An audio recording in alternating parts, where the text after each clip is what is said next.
Hi everyone, it's Cherie from Paper Pieces and Leftovers, and today we're going to be doing a file from MarjorieAnnDesigns.com called Fluffed with Love. I'm going to be doing the little boy here, but we are going to change his hairstyle up to one of my favorite hairstyles for the little boys. That's the little girl that comes with the file. And I made an easel so I can just kind of post my pieces in front of my face instead of have to keep clicking my computer while I scrapbook, since I watch a lot of reruns. My husband asks why do I always watch reruns, and it's because I can listen to it and not have to watch it, and I already know what's going on. So I'm doing a voiceover, but this is going to be in real time just so I can make sure that I answer any questions that might pop up as they arise. And if I missed anything, feel free to ask, and I'll try my best to answer. If not, I'll find you an answer. So each of the little kids are holding something, and they are holding what came with them in the file, but there are other options. There's a really cute lion that I was debating doing. And as you saw in the beginning, there's a little dog and the little pig. I'm not going to do the washer. These are actually just going to go up as individual pieces in my Etsy shop since I had so many requests for them. I've been gone for a little bit, since last year actually, the end of last year, just because I thought I was facing allergies and I ended up getting an upper respiratory infection, which I was able to deal with, but I lost my voice. So we're back. So one thing I am going to try to get better with is if I don't have the color that I've used, I will try to find you guys an alternate color. So the color cardstock I showed you is Encore, which I love Encore paper, in the color gray blue. And that is because his overalls are actually in a color that has been discontinued by Coordinations, which I'm really sad. It was my go-to for all of my denim colors, and that's the color it was, but it's been discontinued, so I had to find something comparable. Now, for the little frog, he is cut out in Encore's color here, Grasshopper. Now, if you have American Crafts, the color closest to that is going to be the color Cricket. I imported him into Cricut Design Space, and the width I changed to 11.0. That auto-adjusted the height of 7.931. So this is what the finished piece looks like. And here, I wasn't intending on doing the voiceover, but I kind of got sidetracked. I was watching Snapped because I love that show. And my brain just kind of started wandering off while I had my earbud in and I was recording, and I forgot where I had left off. So I said, well, let's go ahead and do a voiceover. So we're going to use little real buttons on his overalls, and they are in the 3mm size. Be careful buying buttons online because they will say 4mm, 5mm, 6mm, but the millimeters make a huge difference depending on what size you're working with. I do have the 3 through 5mm, and I got them from Temu and also a place called AliExpress, AliExpress. So for his little soles of his shoes, I did use the color Smoky by Coordinations, which is an American Crafts line. And if you do not have that, because it is an older paper, I did go through and swatch Encore, and Thundercloud would be my next option. Thundercloud is very close. If you go with a nice smoky gray around it, whether you're using chalk or ink, it'll give you the lighter look in the middle with the darker look around the edges. Now, I used for the lighter blue American Crafts Pacific. And if you're getting into buying paper and you want to go with Encore because it does cut a lot cleaner with the edges, it is going to be Encore in the color Blue Topaz. There I was showing the finger daubers because I had started recording an inking portion of the video and my dauber was sloughing off and just breaking apart, which they do the older they get or if they dry out, because those ones I hadn't kept in a case. One thing I do recommend is if you do have finger daubers, keep them in a case because it keeps them from drying out as fast. They don't last forever, and that's one thing I want everybody to know. So when they slough off, try to keep them away from your pieces because I had used my hand out of habit of cleaning off my desk, and I got some pink on the top of the sole, but the shoe's going to cover it. I've had that little We Are Memory Keepers desktop vacuum for years. I've used it in videos way back when. I just try not to use it during my videos because of the noise. My camera's very sensitive with the speakers, so it would be really loud in your ears. And that's also why with the inking, I do the voiceover so you don't have to hear the clicking and I can explain what I'm doing while I'm inking. Now, people are asking how my inking is so clean and precise. It is practice. I recommend you cut out 50 circles in the color white and about 1-inch circles, 1.5 inch. Those will be suffice, and it doesn't have to be 50. Start with 20. And take a color and a finger dauber and just start going around the edge. 1, so you get familiar with your colors of ink, and 2, so you get familiar with the technique you want to use. I've been doing this for years now. I used to chalk, and inking started probably trending a couple years back, and I definitely jumped on the trend because I liked the bolder look to the finished pieces. When I was recording, I was explaining to people, take your time. Don't be in a hurry. I know that we all want to finish pieces, but the thing is, how much time you spend on your piece is going to be the quality of the outcome of your piece. And I even have to slow myself down sometimes just because cutting corners, being in a hurry, it does change your finished piece, the look of it. And this is just something from me. And here's the hair that I'm going with. This is my favorite hair. And here I was explaining that the Encore, it doesn't fray on the edges. American Crafts does, not a lot, but sometimes my finer points of pieces of the cardstock will fray and split. I put some glue on my glass or my finger and I dip that corner into it. I pinch the paper and pull away from the paper. That way then it seals that edge so my customers will never have a piece that pulls apart. I'm very meticulous with my work. I don't want to ever sell anything to you guys that isn't something that I would want for myself or of a good quality. So I'm very careful with not making a mess with my glue, making sure all my corners are glued down, also using archival ink and archival pens. A big thing if you're getting into inking, start with permanent ink. I know if you go to my older videos, I was real big on Catherine Pooler. My husband, he bought me $1,000 worth of Catherine Pooler ink, and I'm so sad. I'm actually going to let it go on eBay or Etsy. I'm not sure yet because it is not archival. So I do recommend you using Memento, Tim Holtz Distress ink, not the Distress Oxide, but just the Distress ink, or Lawn Fawn. Those 3 are definitely, right off the bat, they are archival, meaning that they are fade resistant. Another one for lighter colors is the Versa Magic, and it does say archival on it. Alright, so now the paper piecing instructions for the little boy. So once you get the soles down, you can go ahead and glue his shirt on. His overalls will go on next, and then his shoes. He also has little white laces, and you'll see those at the end if you didn't catch them in the beginning.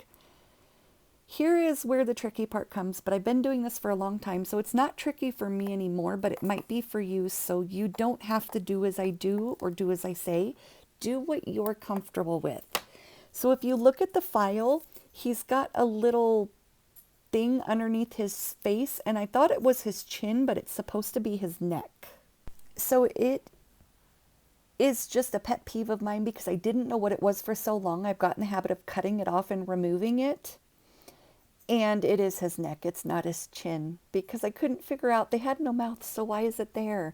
Well, after years of doing it, I figured out it's his neck. It's supposed to be. I cut it off. You don't have to, you can leave it. So if you cut it off and you make your own neck and you do use the collar that comes with the shirt, here I'm showing just a way to do it for you. You're going to have a bulge underneath the suspenders and also under his head. So I omitted the collar part of his neck or of his shirt. But I only put glue on the parts that go on his actual overalls that make contact with it, and not the part that touches the shirt. That way I could slide his neck under it And it is a lot harder to do on camera than it is off, because I can actually hang my head over my piece and see it a lot closer, because I'm getting older and, you know, things are a little bit blurry when they're further away. I might need reading glasses, but I'm not ready to give into bifocals yet. So this is where I was showing you to line up the middle of the suspender strap with the little crevice, the nook in his shirt there. And you'll see it in person once you actually have it. But I just put glue right on the part that, like I said, touches the suspenders, but not the actual straps. We're also only going to use one button because the frog is going to cover the second button, and I really didn't see a purpose. Plus, it was going to put a lump behind him since I'm using real buttons. Here is where now I got the straps glued down on the bottom, and I'm going to line his head up with the base and slide his neck piece that I created under his head but behind the straps. And you can just put the straps over his face if you want to do it this way. Or you can eyeball it like I did without doing it on video and glue it down and then put the straps on over. It is up to you if you want to use the collar on it, but it was just a little bit too much for me with the collar, the neck of the collar, because I don't want anything that's going to make my head even higher than it is. Just with the bulges, and then putting on any blush on his cheeks and adding extra things and then sending it through the post office, sometimes there will be indentations. So I do keep in mind when I have something that has a buildup under it. That way I know that you guys aren't going to be receiving something that got destroyed in the mail, since it goes through an electronic rubber runner. I give up with the post office sometimes. One of my ladies got her package, or it was an envelope, and she did not know what the post office did to it, and I didn't either. I ended up refunding it just because I felt so bad. And I told her I'll get back to remaking another one. I just didn't want her having to wait, since I had so many things on my desk at the time, and to be without money. I've never been that person. And I want you guys to be happy with what you get, and also what you complete by yourself. So now that we got his neck in there, here I was explaining that if you followed me for a long time, or if you're new, I recommend that you kind of just dab off any excess glue on your pieces, because when you push it down, it will sometimes gush out of the bottom or the sides. And that's where these pieces come into handy. They're silicone tools. Long ago, I showed everybody these tools, and they've taken off like wildfire. You'll see a lot of people using them in their videos now, along with a lot of the tools that they got from my videos, and that's fine. You can copy anything you see. I mean, that's why we put it out there. But I ended up finding the silicone tip on the back of one of the tweezers. Now, in my August of last year's live video on Facebook, you can go to the comments and get the links for all of these tools. That in my right hand I use for the blush. It's a foam applicator. That shiny brush was a dual tip lip brush. And the silicone tools, I believe they're for pottery. And then these, you'll see everybody using these. My husband found these at Hobby Lobby long ago. And he asked if I could find any purpose for them. And I was like, yes, I can. I will find something to use these for, because they're very small, and I do a lot of intricate work with paper piecing. My Franklin bear is tiny, and they actually came in perfect for the shading. But those are called false eyelash glue applicators. And all of those links are in the August live video on my Facebook. Now that I got his suspenders on and his neck, we're going to glue his head down. And we did change the hair out, just because this is my go-to hair for boys. I see so many of these cute little boys with the little spiky hair on the top, and they're just absolutely adorable. And I fell in love with this hair when I seen it on Marjorie Ann Designs. And as you guys know, I'm a design team member for her. She is coming out with a lot of new Franklins. We are getting eventually all of the calendars. I know she's already got quite a few sets of the calendars and the calendar bears, but who doesn't love Franklin? And it's an easy piece to start with if you're new to scrapbooking, because the eyes that actually come with the file are like the nose in my hand. They're little ovals, so you don't have to do a whole lot to them. you can get away with some shading and gluing it down, and they're still just as cute as the little girl that I have holding the baby Franklin. He has no eyelashes. And if you're really, really new to scrapbooking and looking to venture, I recommend you start with titles so you can at least get the concept of gluing your pieces together and what the bases are. And after that, the next step I recommend to people is starting with gnomes and things that don't have eyelashes or only have like one or two. And you don't have to do a whole eye full of eyelashes. You can just do them on the bottom. I've just been doing it so long, and I played with eyelashes since we used to have the stamp set from Peachy Keen Stamps. I started scrapbooking when my daughter was born, and she'll be 21 this year. I didn't start when my son was born just because he's older than her or my twins, but I've been scrapbooking a long time, and I still make mistakes. Now, the little bee on his head, and I know that I mentioned it without doing the voiceover, that is so I knew that that head went to the boy and the girl has a G on hers. I do recommend if you're doing a bunch of Franklins or a bunch of kids, cut out all the heads. And if it's 5 different kids, number them 1 through 5, put the 1 on the base and 1 on the head, 2 on the base, 2 on the head, and accordingly through 5 or however many there are. And do all of your eyes at the same time. I lay my head onto the base and then I lay the hair over. And here's where I was showing what I was referring to. I lay the head on my base and then I lay the hair on top so I can get my eye placement. I trace all my eyes on and then I go back and do all of my eyelashes. One, because that seems to be the worst part for me, is the eyelashes and the eyes. I don't know if it's just because I do so many of them, and it's one of those that it's a lot easier to ink and glue a piece together than it is those eyes sometimes. But I am going to be doing a video of eyelashes again since I was asked by my design team admin just to help you guys with some shortcuts on doing eyelashes. I used to sell my eyelash stamp and I kind of quit just because people were altering it and using it in Cricut Design Space and Silhouette, whatnot. And since I don't own copyright to it, I didn't think that I was going to need it just because I didn't know that people were going to be doing that. I stopped making it, so it kind of ruined it for everybody, and I apologize. I don't know if I'm going to get a patent or a copyright on it and just leave it alone. Those who have it, and unfortunately, I probably won't be selling it anymore just because I don't need somebody then replicating it and selling it. I would have to go through legal recourse with that, though, just because they don't have my permission, and it was a purchase, but in the interim, I just kind of held off on it. Now, the next thing.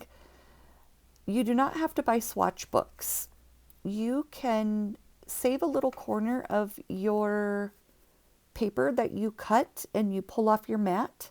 Save a corner of it, keep them all the same size, or you can actually, like I did, go into Cricut Design Space, and I did 5 inches by 1 3/4 inches because that was the size of my American Crafts book, and then 5 inches by 1 3/4 inches again is the Encore. I just measured them.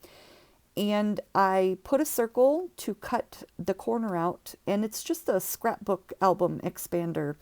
And I just write the name on the actual piece of cardstock and throw it in the book because I do have some older paper, and then I have some newer paper that's not in my older swatch books. And then my newer swatch books don't have the older paper in them. And I just add to them. That's just what I found is easiest. But you don't necessarily need something this big either.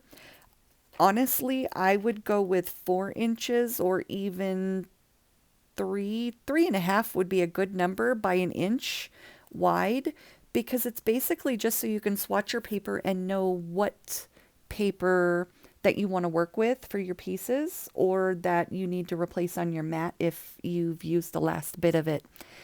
And this is just things that I've picked up along the way. Now his shoelaces are on, and we are going to put the frog together. His legs go on, and this is where I'm like, oh, he's really small and far away from how high I'm sitting up. So I pick him up just to kind of make sure that I got my edges as close to the base edge as possible. He's very easy to put together. The only thing that I am going to tell you is do not glue his eyes high up in the actual groove where I did to start with, because it just doesn't look right. So I had thrown that head away and moved my eyes lower. Another short tip or quick tip for you guys. You know when you're gluing and you look at the back of your piece and you have like that long snot rocket that's coming out of the tip of your glue? That is a glue fiber. So I don't know where I heard it from. Several people actually said that art glitter glue does not glue during the winter. Yes, they do. I just got 4 big bottles from art glitter glue, and I did the 16 ounce, which I'll hold up in my video. But in the purchase paperwork and the receipt and everything, I went online and started looking more into the glue, what those fibers were, because when I poured it out, when I ran out of it to switch over to my Barely Art glue, there was a lot of those fibers and even some chunks. It says to shake your bottle, and that'll help break up those glue fibers for you, and also prevent clotting and clogging of your tip. I had never heard of shaking a glue bottle, but it's good to know. During the winter months, it can kind of clump up, it says. It is not the best during cold months. It didn't really give the explanation why. It just says that it's a better glue during warmer weather or a heated home, which I get. Now, Nuvo drops I used on my little frog's face. You don't have to use Nuvo drops. It did come with very, very small circles in there, but I just wasn't going to be fussing with all those circles cutting out 10 frogs. That's 5 circles per face, 50 small, tiny, itty bitty circles. Plus, I like to lose things. I just wasn't going to mess with them. Plus, I wanted a little bit more dimension. The light green pan pastel I was just showing as a color because that is the color of Nuvo Drop I went with to begin with, and it was too light. So I ended up going with a darker green, and that green is the metallic bottle green. And it showed up perfectly for what I was looking for. You can detail your little pets however you'd like. You could put the lines on them with the dashes. The Cricut pen does it in Cricut Design Space. I don't know about Silhouette. But after you glue your frog on, then his hand goes on the body and that last arm goes over the hand. And I'm getting ready to record and upload the little girl, but thanks for watching. If you have any questions, let me know, and have a good day, guys.